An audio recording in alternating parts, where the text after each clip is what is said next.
Si vous étiez mon fiancé, je vous dirais bien monter à cheval. Au bois de Boulogne, je fais du trot et du galop.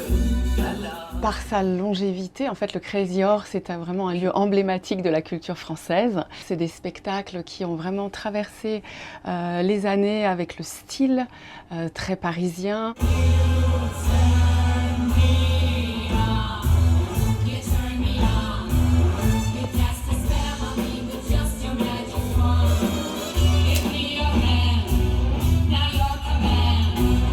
On a une chance phénoménale d'avoir un public. On a reçu vraiment des grandes stars, mais de milieux très différents.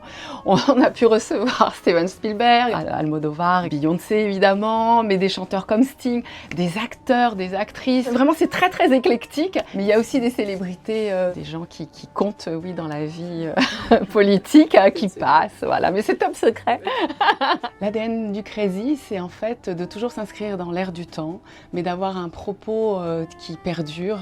On pourrait presque appeler ça l'éternel féminin. En fait, les femmes sont complètement sublimées sur cette scène via des numéros où en fait, c'est pas juste plastique ou quoi que ce soit. C'est plutôt le tempérament des femmes et ce qu'on peut vivre. On parle de la femme libre, la femme volontaire, la femme parfois dominante, la femme aussi qui a de l'humour, parce qu'avec le rire, on peut faire beaucoup de choses, on peut faire passer beaucoup de messages. 2, 3, 4, voilà, tu vois, ça te permet tout de suite d'être déjà dans le bon mouvement, bon message.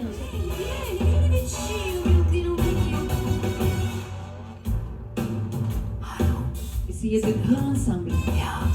Remplissez la musique, respectez-la, et tous faites. Et en fait, le Crazy Horse a su se renouveler par plusieurs moyens, déjà en faisant appel à des créateurs.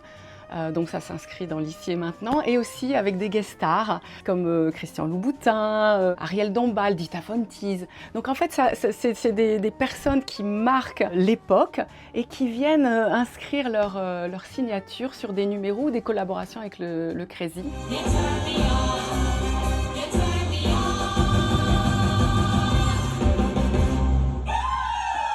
Je dirais que tout le spectacle est très féministe.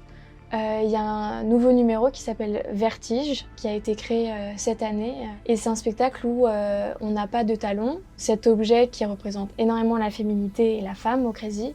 Donc on est pieds nus et on n'a pas de perruque. Et on ne voit pas nos cheveux naturels. Donc on est vraiment habillé par la lumière dans ce tableau-là. Donc on arrive à représenter la féminité et à être très sensuel dans ce numéro-là, sans avoir ces petits objets.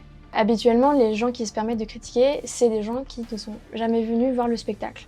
En tout cas, les fois où j'ai pu discuter avec des gens qui allaient parler du Crazy d'une mauvaise manière, c'est des gens qui n'avaient jamais vu le spectacle et qui connaissaient pas le milieu du cabaret et qui essayaient pas de s'y intéresser.